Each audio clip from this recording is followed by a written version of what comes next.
Rapidement. Job, chapitre 1er, verset 1er. Il y avait dans le pays de Uz un homme qui s'appelait Job. Cet homme était intègre et droit, craignait Dieu et se détournait du mal. Il naquit 7 fils et 3 filles. Il lui naquit 7 fils et 3 filles. Il possédait 7000 brebis, 3000 chameaux, 500 paires de bœufs, 500 ânesses et un très grand nombre de serviteurs. Cet homme était le plus considérable de tous les fils de l'Orient.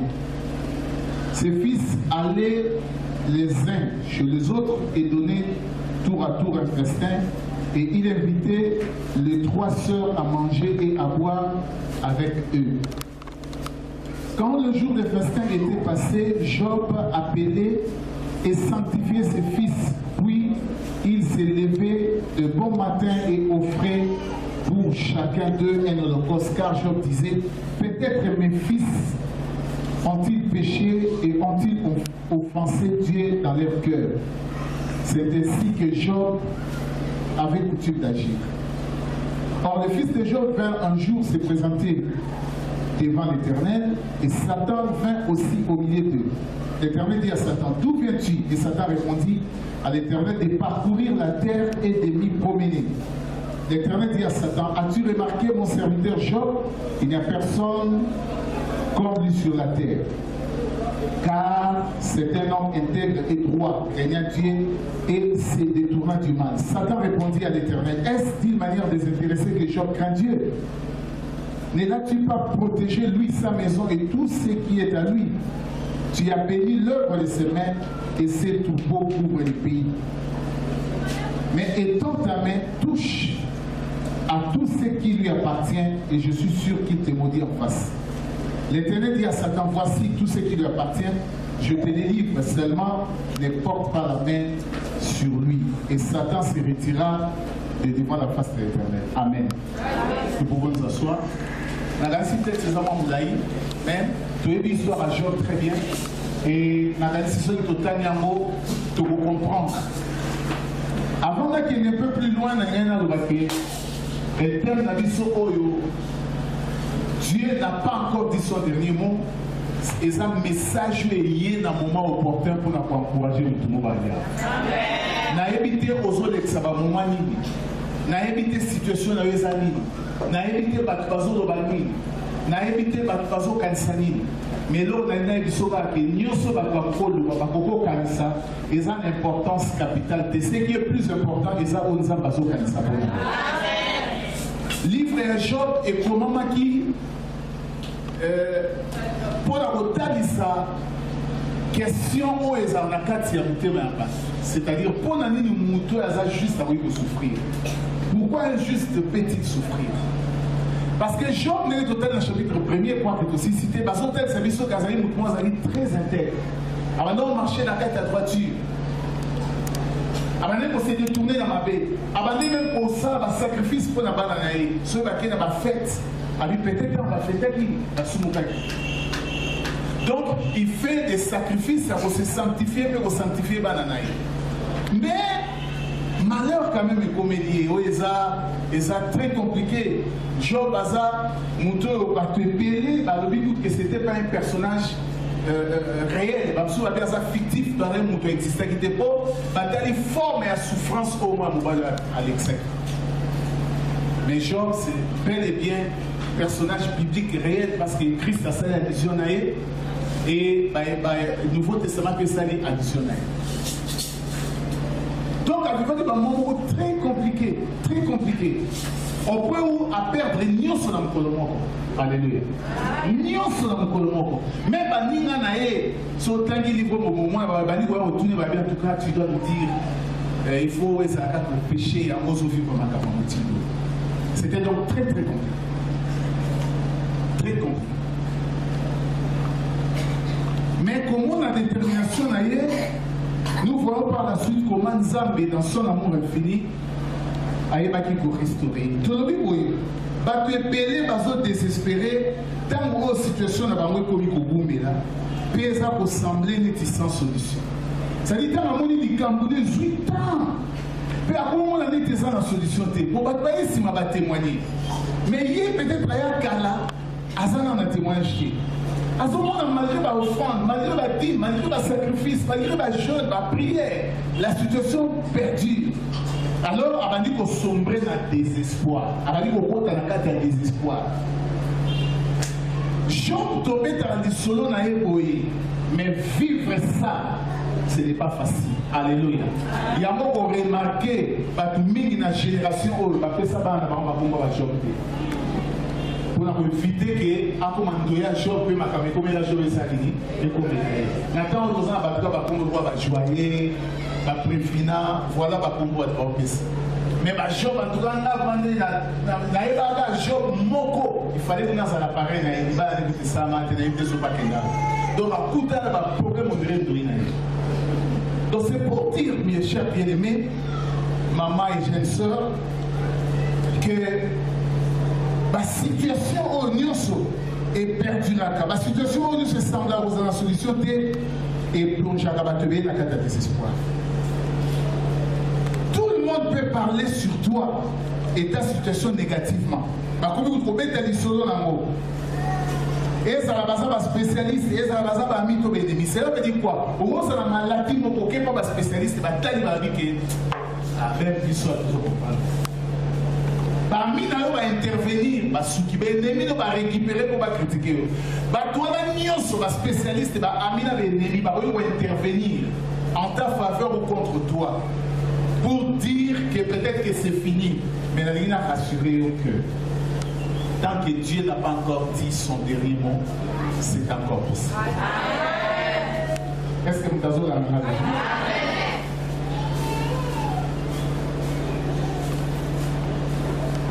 ce qui nous a lobby c'est que l'espoir les a permis.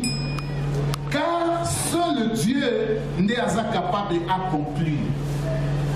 Il y a des alpha et oméga. Il y a le tout-puissant.